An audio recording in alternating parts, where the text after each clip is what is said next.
The eerie connection between sleep and haunting. You wake up, but you can't move.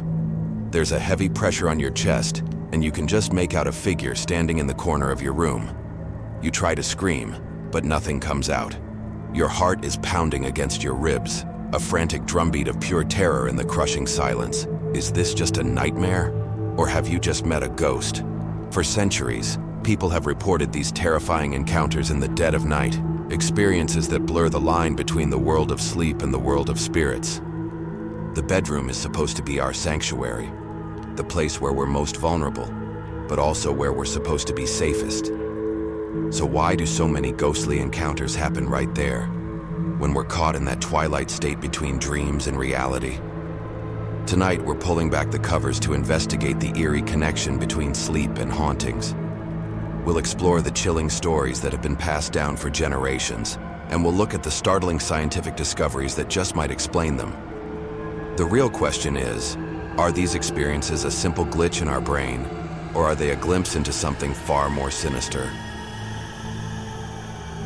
Section 1. The supernatural evidence. Across countless cultures and all through history, the story is shockingly the same. When we sleep, we are not always alone. Long before we had the language of science to try and explain these encounters, we had folklore. We had ghost stories. Maybe one of the most persistent and terrifying figures comes from the fog-laden shores of Newfoundland, Canada.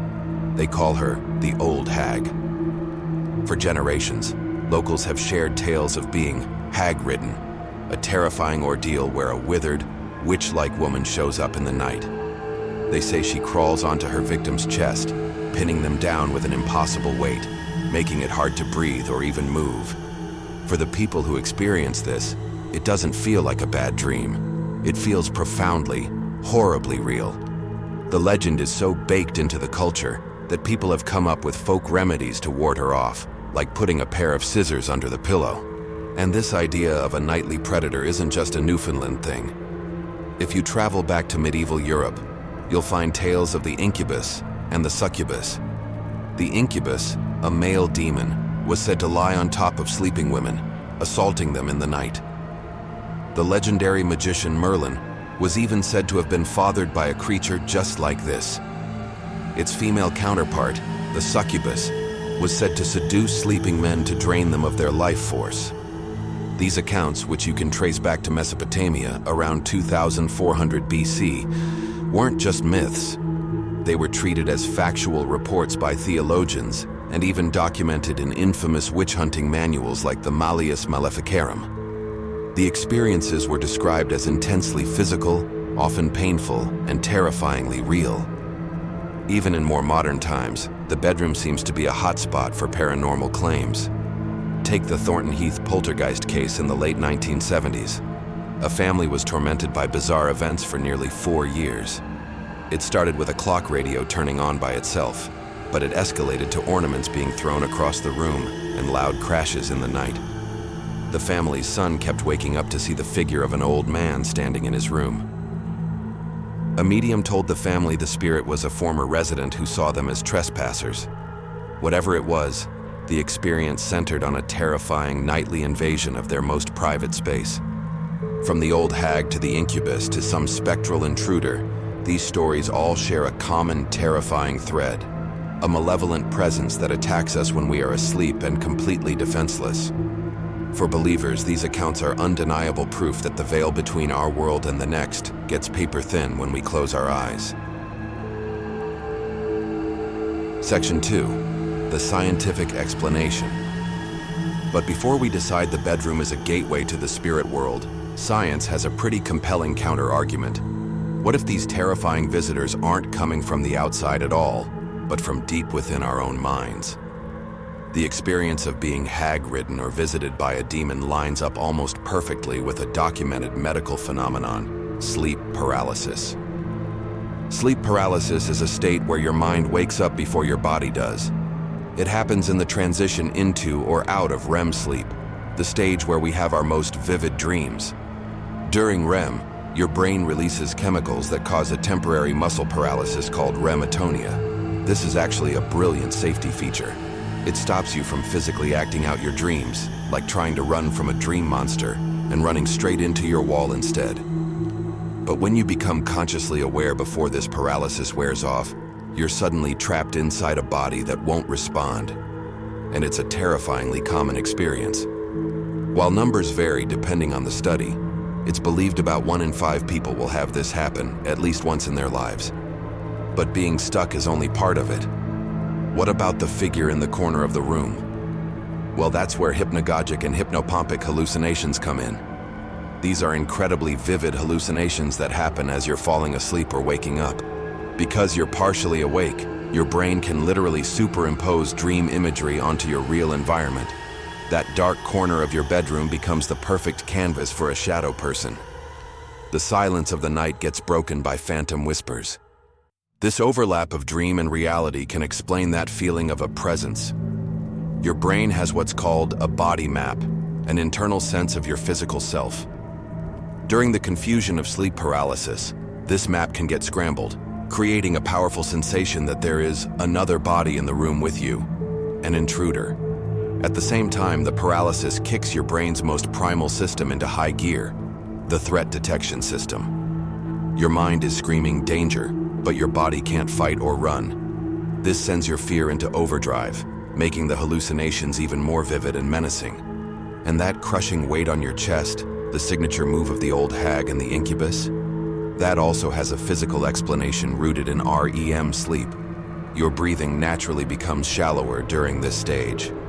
When you suddenly wake up terrified, you instinctively try to take a deep, panicked breath, but your main breathing muscles are still partially offline. Your panicked brain interprets this struggle to breathe as an external pressure, as some malevolent entity trying to suffocate you. So, the entire classic haunting scenario, being paralyzed, seeing a terrifying presence, and feeling like you're being choked or crushed, can be mapped directly onto the known effects of a sleep disorder. It's not a ghost story, it's a brain story. Section 3. Where the lines blur. Now, it would be easy to just close the case there. Ghost stories are just misinterpretations of sleep paralysis. But the connection isn't always that neat. The line between a scientific event and a supernatural one can get incredibly blurry. And sometimes, the world around us plays tricks on our minds. Take the work of scientist Vic Tandy back in the 1990s. He was working late in his lab, a place that was already rumored to be haunted, when he started to feel a growing sense of dread. He felt cold spots and got that distinct feeling he was being watched. Then he saw it. A gray, vaguely human-shaped blob drifted into his peripheral vision, only to disappear the moment he turned to face it. Terrified, he went home. But Tandy was a scientist, so he went back to investigate. He eventually found that a new fan in the lab was putting out a low-frequency sound wave, or infrasound, at around 19 hertz, just below the range of human hearing. Turns out, that specific frequency is almost perfectly tuned to vibrate the human eyeball. This vibration can cause optical illusions, like seeing a fleeting gray shape in your peripheral vision. On top of that, exposure to infrasound has been linked to feelings of anxiety, dread, chills, and the sense of a presence, all the classic signs of a haunting. A simple, unheard sound wave was basically creating a ghost. It makes you wonder, how many reported hauntings, especially in old buildings with rumbling pipes and drafts, could be caused by environmental factors we just can't perceive? The power of suggestion also plays a huge part. In one experiment, researchers set up a haunted room and pumped in infrasound. They discovered that the biggest predictor of someone having a strange experience wasn't the infrasound, but how suggestible that person was to begin with. If you're told a place is haunted, your brain is already primed to file any weird feeling or odd noise under paranormal. And this is where culture comes in. A person in Newfoundland who has sleep paralysis isn't just feeling a weight on their chest. They're being visited by the old hag, a creature from the stories they've heard their whole life. Someone in medieval Europe might interpret the exact same feelings as an attack by an incubus. The stories we tell ourselves give the experience a script. The brain, confused and terrified, just fills in the blanks with the monsters it already knows. The feeling is real. The terror is real. But the identity of the intruder is shaped by our deepest beliefs and fears. Conclusion. So, we're caught between two compelling worlds. On one hand, you have centuries of human testimony, of deeply personal and terrifying encounters with things that seem to come from beyond our understanding. These stories are too consistent and too widespread to just write them off as fantasy. They tap into a primal fear that the night holds more than just darkness. On the other hand, you have science, offering a powerful neurological explanation for the very same experiences. It tells a story not of spirits, but of a brain caught between dreaming and waking, creating its own ghosts from a cocktail of paralysis, hallucination, and raw fear. It suggests our most terrifying monsters might just be ourselves. But maybe the truth isn't a simple choice between one or the other. Maybe the real answer is in that blurry space in between. Our brains are the most complex things in the known universe, and we are just scratching the surface of what consciousness really is. The ultimate question remains, and it's one you have to answer for yourself. When you wake up in the dead of night, unable to move, and you see that figure in the shadows, is it all in your head?